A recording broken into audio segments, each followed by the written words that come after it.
ஆண்டவராகிய இயேசு கிறிஸ்துவின் நாமத்தில் காலை வாழ்த்துக்கள். இன்றைய மன்னா, பின்னும் அவர் அவர்களை நோக்கி, நீங்கள் கேட்கிறதை கவனியுங்கள். எந்த அளவினால் அளக்கிறீர்களோ அந்த அளவினால் உங்களுக்கு அளக்கப்படும். கேட்கிற உங்களுக்கு அதிகம் கொடுக்கப்படும். மார்க்கு 4:24. ஆண்டவர் அவர்களை நோக்கி வசனத்தை கேட்டுக்கொண்டு எல்லாரையும் நோக்கி நிறைய ஓமையெல்லாம் சொல்லிக்கிட்டு இருக்கிறாரு. அந்த வசனம் விதைக்கிறவனுடைய ஓமையை அவர் சொல்கிறாரு. ஜனங்கள் எல்லாரும் கூடி வந்திருக்காங்க, திரளான ஜனங்கள். கடலோரத்தில் அவர் பிரசங்கம் பண்ணுறாரு. அப்போ இந்த காரியம் கேளுங்கள், விதைக்கிறவனுடைய ஓமையை பற்றி அவர் சொல்கிறார். அப்போ முள்ளுள்ள இடங்கள் பாறை மேலே விழுந்தது, முள்ளுள்ள இடங்கள் விழுந்தது, அப்புறம் நல்ல நிலத்தில் விழுந்தது, அதெல்லாம் அவர் சொல்லிக்கிட்டே வரார். கற்பாறையில் விழுந்தது, அதெல்லாம் சொல்லிகிட்டே வராரு. அதற்கு பிறகு அவர் இப்போ என்ன சொல்கிறார், 21ஆம் வசனத்தில் அதெல்லாம் சொல்லி முடிச்சுட்டு, பின்னும் அவர் அவர்களை நோக்கி, விளக்கை தண்டின் மேல் வைக்கிறதற்கே அன்றி மரக்காலின் கீழாகிலும் கட்டிலின் கீழாகிலும் வைக்கிறதற்கு கொண்டு வருவார்களா அப்படின்னு சொல்லிட்டு தான், கேட்கிறதற்கு ஒருவன் காதுள்ளவன் கேட்க கடவன்,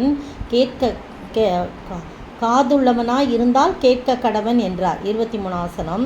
அதை சொல்லிட்டு தான், பின்னும் அவர் அவர்களை நோக்கி, நீங்கள் கேட்கிறதை கவனியுங்கள். நீங்கள் என்ன கேட்குறீங்களோ அதை கவனிங்க. என்ன கேட்கணும் அப்படின்னு சொல்லும்போது இதுதான், ஒருவனும் விளக்கை கொளுத்தி விளக்கு தண்டின் மேல் வைக்காமல் அவன் கட்டிலின் கீழையோ மரக்காலின் கீழையோ வைக்க மாட்டான் அப்படின்னு சொல்லப்பட்டிருக்கு. இதே மத்திய 5:5 கூட இதே வசனம் சொல்லப்பட்டிருக்குது.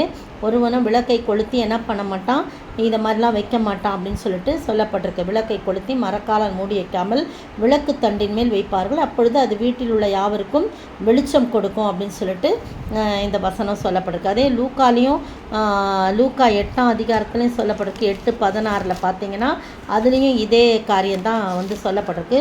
8:16 ஒருவனும் விளக்கை கொளுத்தி அதை ஒரு பாத்திரத்தினால் மூடவும் மாட்டான், கட்டிலின் கீழே வைக்கவும் மாட்டான், உள்ளே பிரவேசிக்கிறவர்கள் அதன் வெளிச்சத்தை காணும்படி அந்த விளக்கு தண்டின் மேல் வைப்பான்னு சொல்லப்பட்டிருக்கு. அப்போ என்ன அர்த்தம் அப்படின்னு சொல்லும்போது, இந்த வேதமே விளக்கு அப்படின்னு சொல்லி நீதிமொழிகள் 6:23 சொல்லப்பட்டிருக்கு. கட்டளையே விளக்கு, வேதமே வெளிச்சம் என்று சொல்லப்பட்டிருக்கு. அப்போ அந்த விளக்கை நம்ம விளக்காகிய வசனத்தை நம்ம என்ன பண்ணக்கூடாது, நமக்குள்ளேயே வச்சுக்காம நம்ம மற்றவர்களுக்கு அது புரோஜனம் உண்டாக அல்லது நமக்கு புரோஜனம் உண்டாக அது வெளியே கொண்டு வர வேண்டும். அப்போ மரக்காலின் கீழே வைக்கக்கூடாது, கட்டிலின் கீழே வைக்கக்கூடாது. வீட்டுக்குள்ளே யார் நுழைஞ்சாலும் அவர்களுக்கு அந்த வெளிச்சம் பிரகாசிக்கும்படியாக நம்ம என்ன செய்யணும், அப்படியாய் நம்ம செய்யணும்னு சொல்லி போடப்பட்டிருக்கு. விளக்கு தண்டின் மேல் வைக்க வேண்டும். அது உயர இருக்கிற இடத்துல வச்சாதான் உள்ள நுழையிறவங்களுக்கு வெளிச்சம் கொடுக்கும் அப்படின்னு சொல்லி ஆண்டவர் சொல்கிறார். அப்போ நம்ம வார்த்தைகள், ஆண்டருடைய வசனங்கள் எவ்வளவு முக்கியமாக இருக்கிறது, அதை நமக்குள்ளே வைக்காமல் அதை நம்ம மற்றவர்களுக்கு சொல்லும்படியாக சாட்சியாக இருக்க வேண்டும். அதெல்லாம் சொல்லிட்டு தான், கேட்கிறதற்கு ஒருவன் காது உள்ளவனாயிருந்தால் கேட்க கடவன் சொல்லிட்டு, பின்னும் அவர் அவர்களை நோக்கி, நீங்கள் கேட்கிறதை கவனியுங்கள். கவனித்து தான் கேட்கணும். ஏனோ தானோன்னு கேட்கக்கூடாது. பிரசங்கமே இருந்தால் கூட ஏனோ தானோன்ற கவனித்து கேட்கும்போது, நீங்கள் எந்த அளவினால் அளக்கிறீர்களோ அந்த அளவினால் உங்களுக்கு அளக்கப்படும் சொல்லப்பட்டிருக்கு. நீங்கள் எந்த அளவினால் அந்த வசனங்களின் உண்மைத்தன்மையை, அதனுடைய பொருளை, அதனுடைய அர்த்தத்தை, அதனுடைய அதிசயமான காரியங்களை நம்ம எப்படி கணிக்கிறோமோ அந்த அளவு தான் நமக்கு அது ஒர்க் அவுட் ஆகும் அப்படின்றது தான் இந்த இடத்துல அர்த்தமாக இருக்குது. கேட்கிற உங்களுக்கு அதிகம் கொடுக்கப்படும்.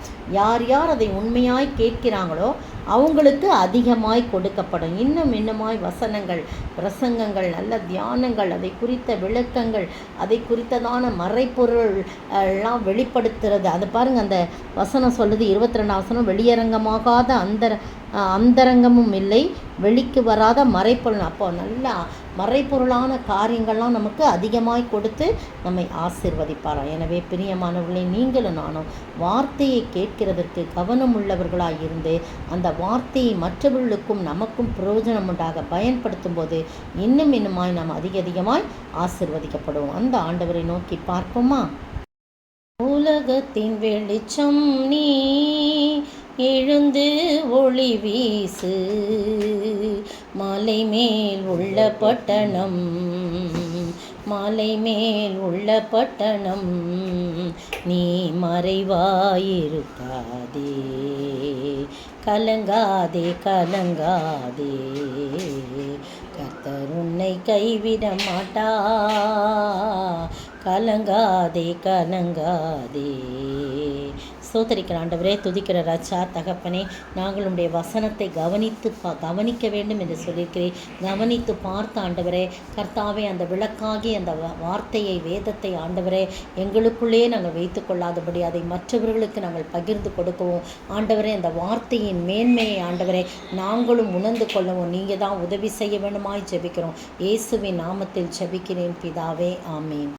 நேற்றைய பதில் புது உடன்படிக்கை என்று அவர் சொல்லுகிறதினாலே முந்தினதை பழமையாக்கினார். எபிரேயர் 8:13. இன்றைய கேள்வி, எது உண்டான பின்பே எது உறுதிப்படும்? எது உண்டான பின்பே எது உறுதிப்படும்?